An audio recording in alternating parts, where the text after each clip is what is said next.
Hello friends, welcome to Nirmala's kitchen. இன்றைக்கி நம்ம வந்து பிரேக்ஃபாஸ்ட் ரெசிபி பார்க்கலாம் வாங்க. இந்த பிரேக்ஃபாஸ்ட் வந்து சிம்பிளாக குயிக்காக செஞ்சு முடிச்சிடலாம் வாங்க. இது எப்படி செய்யுதுன்னு பார்க்கலாம். அதுக்கு முன்னாடி நம்ம சேனல் சப்ஸ்கிரைப் பண்ணிவிட்டு பெல் சிம்பிள் தட்டிடுங்க.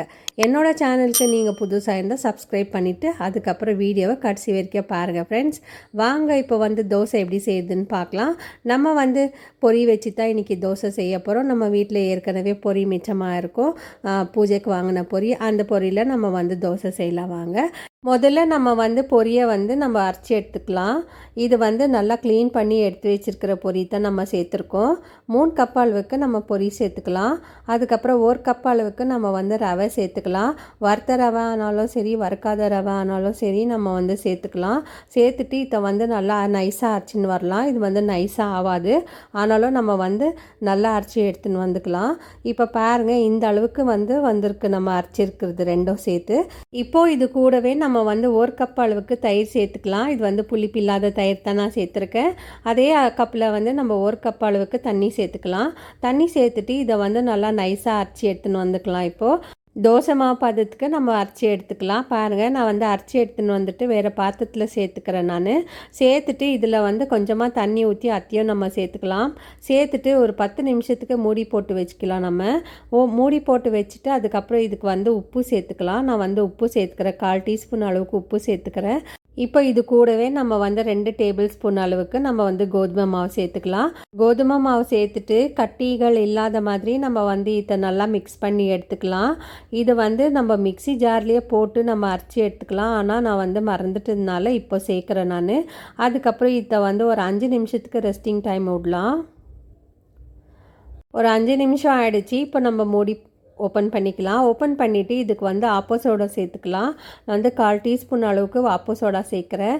உங்களுக்கு வந்து இந்த ஆப்போ சோடா விருப்பம் இல்லைன்னா நீங்கள் வந்து ஈனோ கூட சேர்த்துக்கலாம். ஈனோ சேர்த்தாக்கா நமக்கு வந்து இமீடியட்டாக நமக்கு வந்து ஆக்டிவேட் ஆகிடும். இப்போ இதை மாவெல்லாம் ஃபுல்லாக நம்ம கரைச்சி எடுத்துக்கணும். இப்போ தோசைக்கல் வச்சுக்கலாம். நம்ம தோசைக்கல் வச்சுட்டு ஒரு கரண்டி நம்ம வந்து தோசை மாவு எடுத்துக்கலாம். நம்ம வந்து நல்லா மெலிசாக செய்யணும் தோசை. அப்போ தான் நமக்கு வந்து நல்லா நமக்கு கிறிஸ்பாக கிடைக்கும் இந்த தோசைக்கல் சூடாயிடுச்சு. நம்ம வந்து 1லேருந்து 1.25 கரண்டி அளவுக்கு நம்ம வந்து மாவு ஊற்றிக்கலாம். மாவு ஊற்றிட்டு நல்லா மெலிசாக நம்ம வந்து சுட்டுக்கலாம் தோசையை. இது கூட கொஞ்சமாக 1/4 டீஸ்பூன் அளவுக்கு எண்ணெய் சேர்த்துக்கலாம். எண்ணெய் சேர்த்துட்டு மூடி போட்டு நல்லா 2 பக்கமும் ஒரு நிமிஷத்துக்கு இது வேகட்டும். மேலே வந்து நல்லா வெந்த பிறகு நம்ம வந்து மூடி ஓப்பன் பண்ணலாம். பாருங்கள், அடியிலையும் நல்லா வெந்திருக்கு, மேலேயும் நல்லா வெந்திருக்கு. இது தேவைப்பட்டுச்சுன்னா நம்ம வந்து திருப்பி போட்டுக்கலாம். பாருங்கள், நல்லா வந்திருக்கு தோசை. இப்போ நம்ம வந்து திருப்பி போட்டுக்கலாம் இன்னொரு பக்கம். இது வந்து நல்லா கிறிஸ்பாக இருக்கும், அதே அளவுக்கு டேஸ்ட்டாக கூட இருக்கும் இந்த தோசை.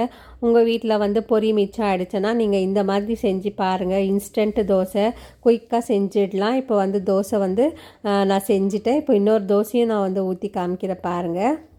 இது வந்து ஒட்டவே ஒட்டாது. அப்படி நீங்கள் வந்து தவாவில் ஒட்டுச்சுன்னா நீங்கள் வந்து வீட்டில் அரிசி மாவு இருந்துச்சுன்னா அது வந்து 1 டேபிள் ஸ்பூனோ இல்லை 2 டேபிள் ஸ்பூன் அளவுக்கோ நம்ம வந்து சேர்த்து மாவை வந்து நல்லா கரைச்சிட்டு அதுக்கப்புறம் தோசை ஊற்றிக்கலாம் நம்ம.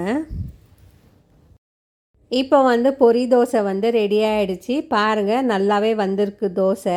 இப்போ நான் வந்து செஞ்சிட்டேன். இதுக்கு கூட தொட்டுக்கிறதுக்கு வந்து நான் சாம்பாராக அதுக்கப்புறமா சட்னி வச்சுருக்கேன்.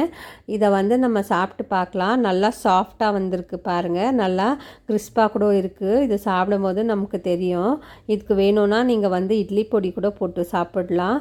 இப்போ வந்து நமக்கு தோசை ரெடி ஆகிடுச்சு. நம்ம வந்து சாப்பிட்டு பார்க்கலாம். நீங்களும் பொரி இருந்துச்சுன்னா வேஸ்ட் பண்ணாமல் இது மாதிரி ட்ரை பண்ணி பாருங்கள், நல்லாவே வரும் தோசை. குயிக்காக செஞ்சு முடிச்சிடலாம். இந்த வீடியோ பிடிச்சிருந்தா லைக் பண்ணுங்கள், ஷேர் பண்ணுங்கள், சப்ஸ்கிரைப் பண்ணுங்கள். தேங்க்யூ, பாய்.